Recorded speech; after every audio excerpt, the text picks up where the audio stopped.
It's been 6 months since that incident, and honestly, it changed everything between my daughter and me.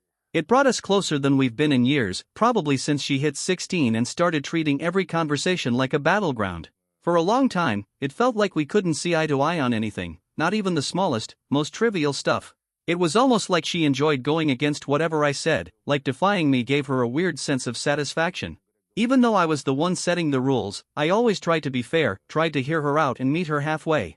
But she had no problem crossing every line I drew. One day, she looked me straight in the face and said she never asked to be born, so I had no right to tell her how to live. That tore me apart. I remember sitting in my room afterward, praying for something, anything, that would open her eyes and help her understand just how hurtful that was. But nothing happened right away.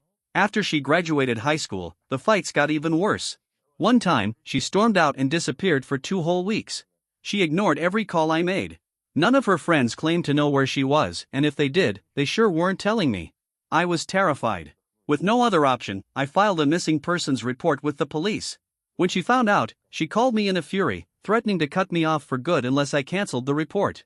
I begged her at least to tell me where she was, but she hung up. The next day, feeling humiliated, I went back to the station and asked them to cancel the complaint. But even after that, she didn't come home for another week. I was sick with worry. Then one night, I walked in after work and found her passed out on the couch. My housekeeper later told me she'd stumbled in, drunk and angry. Turns out she'd been in Malibu the whole time with some foolish boy from her high school. There's nothing more heartbreaking than being a mother to a daughter who seems to resent you just for giving her life. Maybe it's because she's never had a father around. He vanished the second he learned I was pregnant.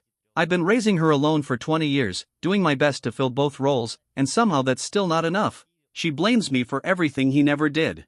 I bent over backwards to get her into college, poured money and effort into giving her a future. But she flat out refused. Told me she didn't need a degree to get by.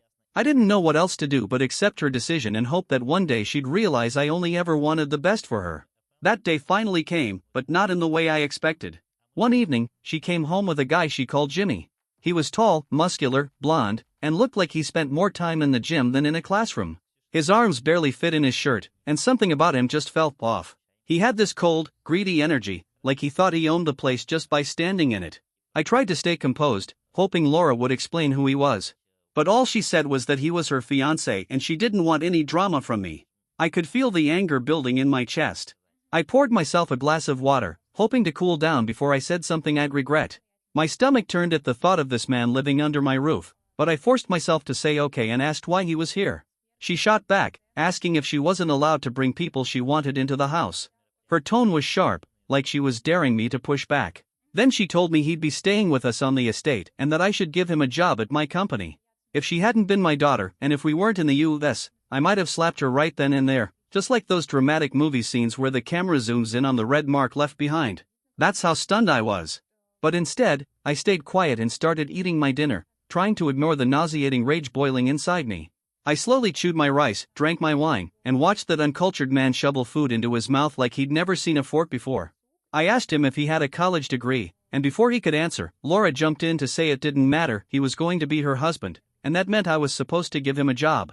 I felt trapped. I didn't want to, but I gave him the job just to keep the peace. It was always like that with Laura. She made a point of doing the opposite of what I asked, ever since she turned 16. She never listened. I once warned her not to get in a car with a teen driver. The next day, she pulls into the driveway in some boy's car. I couldn't believe it. Later that night, after dinner, I went up to my room. From my window, I watched them moving Jimmy's things into our guest apartment. It was humiliating, this so-called future son-in-law settling into my home like he owned it. I sat there in a daze until my phone rang. It was Jonathan. He always had this sixth sense when something was wrong. He asked if I was okay, and I told him the truth, I wasn't. He didn't need details to know it was about Laura. Jonathan had been my rock, especially during the worst of her rebellion. What started as a friendship at work grew deeper after Laura's Malibu stunt. One night, in a moment of emotional chaos, we ended up sleeping together. It felt strange afterward, but also comforting. Eventually, he told me how he really felt. And since then, we'd been together. He became the one person who helped me keep it together. When I told him about Jimmy, he tried to look on the bright side. He said we had enough space on the estate to house him, and maybe, just maybe, this guy could grow into someone decent with the right opportunity. Jonathan tried to reassure me, and I let myself relax a little. We ended up talking about us, about how solid our relationship had become. We said I love you again, like we often did. 2 months passed. Then one afternoon, I was in my office when I heard a knock. It was my receptionist, which was odd, she never reported to me directly. I motioned for her to sit, and she looked uneasy. That's when she told me Jimmy, who I'd made assistant director of the tech unit, had been hitting on her inappropriately. She wanted to file an official complaint. I was stunned. I promised her I'd look into it, and she left. But I sat there, shaken. Thank God I hadn't told anyone he was my daughter's fiancé. That would have been a PR disaster. And unfortunately, hers wasn't the only complaint. I'd already received similar ones from other staff. I was furious. I let this man into my home. I gave him a chance, a job, everything, and now he was harassing my employees like a predator? He had crossed a line, and I wasn't going to let it slide. I knew I had to confront Laura. This man she brought into our lives was a leech, a fraud, and now he was dragging down everything I'd worked so hard to build. As I sat there fuming, Jonathan walked into my office, without knocking, as usual. He shut the door behind him, dropped a file on my desk, and instantly noticed my mood. Jonathan asked me what was going on, so I told him everything I knew. He was clearly disappointed, but he said he'd try having a word with Jimmy while I planned to talk to Laura myself. Then he told me why he'd really come by. It was work-related. One of the big-name fashion companies in New York, Devilwares, had offered him a position, and he'd be leaving the city soon. Honestly, I wasn't shocked. I always knew fashion was his true calling. He was always sketching designs in that little book he carried everywhere, sending his ideas to every fashion house that would take a look. I knew it was only a matter of time before someone saw his talent. It was the grown-up thing to do, be happy for him and let him go. Jonathan had been by my side from the very beginning. It wasn't easy for him when he started out, but he was smart, driven, and never afraid of hard work. That's how he built everything he had. Sometimes I'd wonder if it was his persistence or just his charm that made me fall for him. I was sad he was leaving, but I was also genuinely proud of him.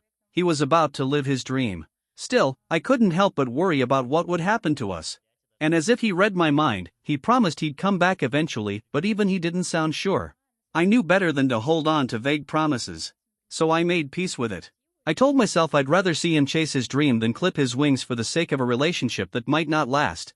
Nothing lasts forever anyway. What we had was good while it lasted, and I was willing to let it go if that's what it took. He didn't take it well. I think he was hoping I'd ask him to stay or fight for us in some way. But instead, I let him walk out, quiet and hurt. After 42 years of life, I'd learned this: you can't force people to stay. You appreciate them while they're in your life, then let go when the time comes. And so I did. Deep down, I prayed Laura would have her own moment of clarity, whatever that meant for her. I couldn't say what exactly I wanted her to realize, but I believed things could change if she did. That evening when I got home, Jimmy was the first person I saw. Laura, I figured, was in the bathroom. I brought up the complaints I'd received from employees, how he'd been inappropriate at work. He denied everything, of course. But I made it clear, if it happened again, not only would the board get involved, but Laura would hear about it too. Strangely, he didn't seem fazed by the warning. Instead, he shifted gears and complained about Jonathan speaking to him as if Jonathan had no right to talk to him about anything. I fired back that he had no business living in my house rent-free, let alone getting comfortable enough to complain about who spoke to him and why. I decided not to tell Laura about it. What was the point? She was so blinded by love, she would have twisted it into me trying to destroy her relationship. And then we'd just go another round of shouting and insults. That had become the pattern. I couldn't understand how my own daughter had grown so distant from me, to the point where she couldn't hear me out like a normal parent-child conversation. Not even 2 weeks later, I was buried in work at the office when I got a message from her that simply read, "It's about time Jimmy gets his own car." At first, I thought I misread it. Then it hit me, and I laughed. Not a normal laugh either. A bitter, sharp, almost cruel kind of laugh that caught my secretary off guard. She kept asking if I was okay, but I couldn't stop. I laughed until it physically hurt, until tears rolled down my cheeks. She brought me a tissue, and I wiped away the tears, telling her I'd be fine. She eventually left me alone, and I just sat there silent, drowning in a mix of hate, bitterness, and exhaustion. That night when I got home, Laura was already at the door waiting for me. My gut told me Jimmy was nearby, probably eavesdropping from somewhere in the house. She insisted we talk right away, even though I begged her to let me rest first. I was drained, but she wouldn't back off, so I collapsed on the couch and listened. Never in my life had someone demanded I buy a car for a man I didn't trust, someone I barely tolerated, who was mooching off my home and my resources. I reminded her that I just spent a ridiculous amount on Jimmy the week before. Then I laid it all out, how I had worked my entire life to build something for myself and how I refused to waste another dime on a man who clearly came to burn bridges and take advantage of others. I called him what he was, a gold digger. And I told her I was done funding his right through life. Laura didn't take it well. She ignored every warning, every word of reason I offered. Instead, she lashed out and threatened to leave the house for good. She even said she wouldn't show up to my funeral because clearly, I didn't care about her happiness. That cut deep. I didn't say a word. I just sat there, stunned. And right then, Jimmy walked in, perfect timing as always, and began begging her to stay, promising he'd win me over eventually. I didn't answer.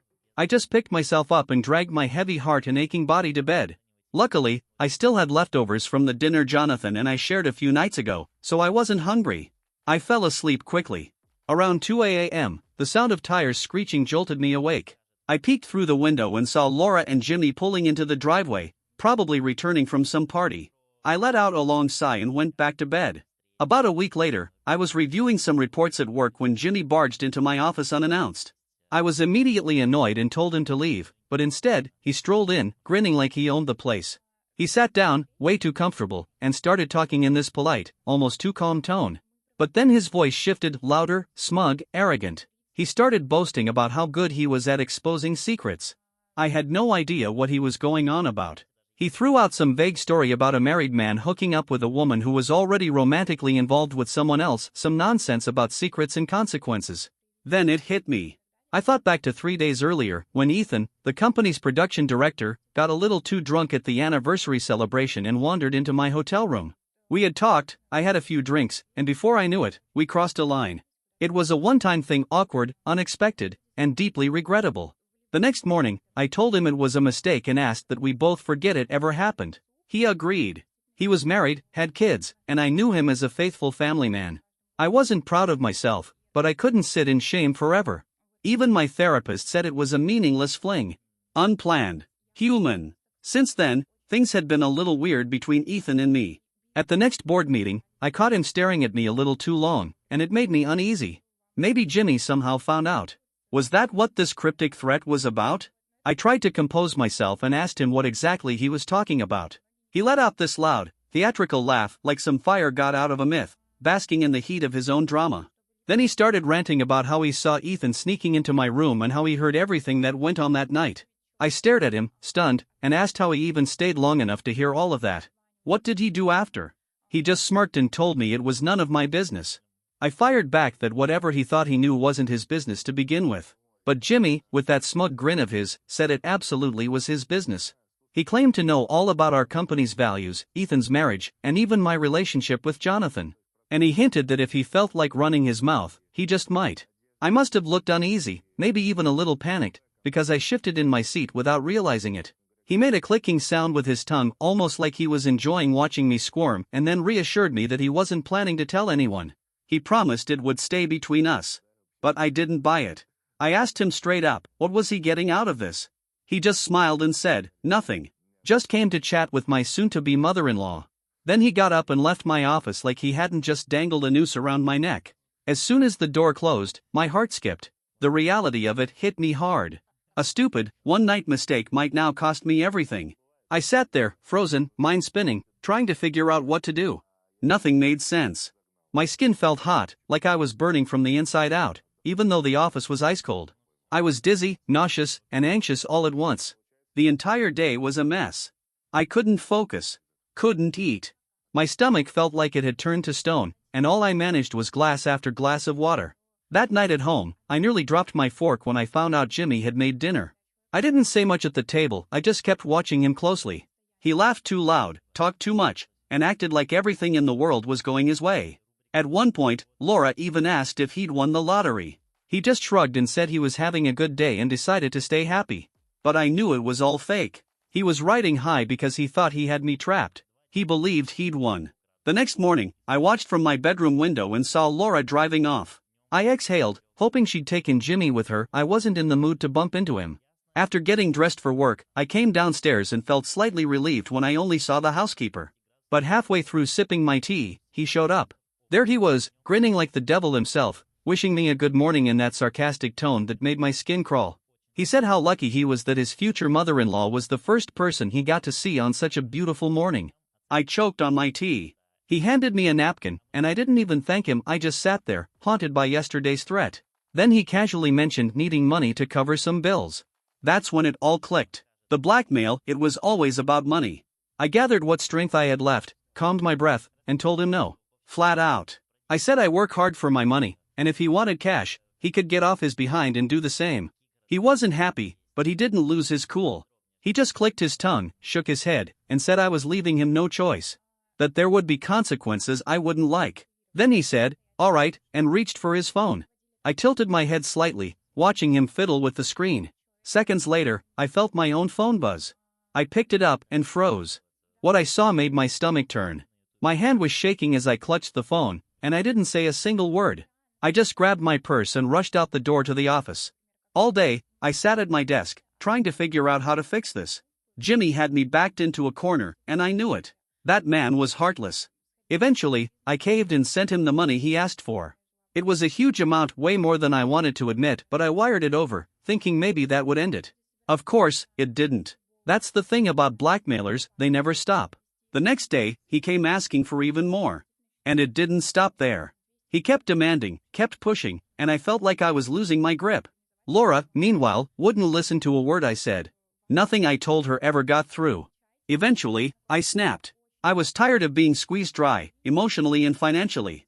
I had to break free somehow. Then an idea came to me, and I knew exactly what I needed to do.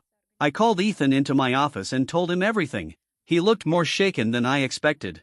I even showed him the photos Jimmy had sent me that morning, and the way Ethan reacted, he was fuming, cursing under his breath, pacing. Honestly, I thought he'd be calmer, more collected, but it was clear he was panicking too. I told him he'd need to transfer to our Florida startup location. Since I'm the board chair, I didn't need permission for the reassignment. And as luck would have it, his wife had just landed a job at Central Hospital in Florida, so he was open to the move. Everything lined up. He'd be gone in 5 days. With that sorted, I called Jimmy to meet me. I was hoping naively that we could strike a deal and finally end this madness. When he walked into my office, he had this cold seriousness about him. He didn't say much. I didn't ask what was on his mind, I just got straight to it. I asked what it would take to get those pictures off his phone for good. Without blinking, he said he wanted the estate. I blinked. Thought I misheard. So I asked again, hoping maybe I hadn't been clear the first time. But no, he meant it. He wanted my entire estate in exchange for deleting the blackmail material. And the worst part? He was dead serious. I looked at him and saw something evil in his eyes. He didn't care about Laura. Never did. This was all a game to him, a way to get what he wanted. I told him flat out that from the very first day he stepped foot in my home, something about him felt off. I told him he was a greedy leech, and karma would find him, eventually rip him apart just like he tried to do to others. I cursed him. Swore at him. Told him he'd pay for using people like that. He looked me dead in the eye and said, "Fine. Give me the estate and leave with your daughter." I never cared about her anyway. That destroyed me. I could have forgiven the lies, the blackmail, the arrogance, but not that. Not hearing that he used Laura just to get to me. My throat tightened. My eyes stung. The room went quiet as he turned and walked out of my office. I didn't even notice at first, I was too numb. For what felt like an hour, I sat there, completely still. Then I felt the tears fall. Warm, salty. I didn't even bother to wipe them away. I didn't know what I was going to do next, but I knew one thing, he had crossed a line. What Jimmy didn't know was that I had recorded the entire conversation. The deal, the threats, all of it. I'd hit record right before he walked in. Unfortunately, in my days, I forgot to turn it off after he left, but at least I had what I needed. Thankfully, the recording was saved and secure. I had exactly what I needed to move forward. Still, nothing hurt more than knowing Jimmy had never loved my daughter. She was just a pawn in his scam, a tool to get closer to my money. Later that day, I finally sat down with Laura and told her everything. To my surprise, she answered my call right away. No hesitation. When I played the recording for her, she listened in silence, her expression shifting from confusion to heartbreak. Then she told me something I didn't expect. She'd already found shady stuff on his phone. Apparently, he had a whole collection of schemes and cons saved in there. Turns out, he wasn't just scamming us. He had a track record of blackmailing people, stealing their life savings, manipulating them like pawns. He was a full-blown con artist. For the first time in what felt like forever, Laura and I were on the same page. She suggested we call the police, and I couldn't agree more. It felt like a turning point. My daughter was thinking clearly again. I just prayed it would last. When we heard his car pull into the garage, I quickly told her to act normal. We had to make it seem like everything was fine. Laura slipped into the bedroom, pretending like it was just another day. Jimmy wouldn't suspect a thing. I stayed in my room, waiting. Once I heard them leave, I slipped quietly into their bedroom and grabbed his phone. Laura had told me exactly where to find it. I left the house immediately and headed straight to the police station. There, I gave them a full report. They asked me to write a statement, and when I finished, an officer handed me another form and told me to sign my name on the line labeled complainant. As soon as I finished signing, the officer, Markson, I think, gave me a strange look at my name, but he didn't say anything. They were ready to move fast. We drove back to the house, and what we saw made my blood run cold. Jimmy was mid-swing, holding a vase over Laura's head, screaming at her to give his phone back. I shouted, and within seconds, the officers rushed in, pinned him down, and slapped on the handcuffs. I helped Laura to her feet, handed her a glass of water, and held her as she tried to calm down. Jimmy, even in cuffs, still had the nerve to threaten me. He said he'd expose my affair with Ethan. But this time, I laughed. I told him he had no cards left to play. Jonathan had resigned from the company weeks ago, and Jimmy had been too dense to notice. Not once had it occurred to him to ask why. And as for Ethan? He was hundreds of miles away, living in Florida with his family. Whatever power Jimmy thought he had over me was gone. He was caught in his own trap, and he knew it. That night, I was cleaning up my bedroom when Laura came in, looking like she had something heavy on her heart. We both tried to speak at the same time but stopped and waited. It was one of those moments where words didn't even matter. We both knew something meaningful was about to happen. As a mother, I could feel it. My daughter was finally back. She started with an apology. And not just a generic sorry, she meant every word. She apologized for Malibu. She explained that she'd gone there with some old classmates and that's where she met Jimmy. She told me how sorry she was for saying those awful things, like swearing she wouldn't come to my funeral. She apologized for her disrespect, for her stubbornness, for all the pain she'd caused. She listed everything, and I mean everything, she had put me through. I didn't say much. I just let the tears fall. And then she cried too. We hugged, held each other tightly, and wept. That moment, it changed everything. It was the beginning of something new, something real. It was the rebirth of our bond. The next morning, I woke up and felt something I hadn't felt in a long time. The air felt fresh. The light coming through my window seemed different, softer. Like a new chapter had begun. And I knew, as the sun rose, that our relationship, mother and daughter, had finally healed. And nothing would ever tear it apart again. It had been a long, difficult year. But we'd come through it. Laura was herself again, and I was thankful beyond words. A few days later, she told me she was ready to go to college. She'd decided on Princeton.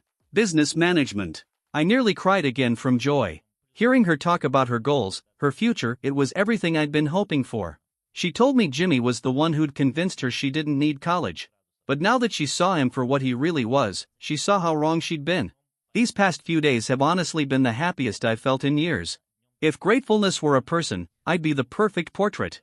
I forgave Laura not just because she asked, but because she's my daughter, and I love her. She's all I have. And now, we're finally happy. Sometime during all this, Jonathan called to check in. It was a short call, but there was something unfinished in his voice. A pause. A hesitation. Like maybe there was still something left between us. I guess time will tell.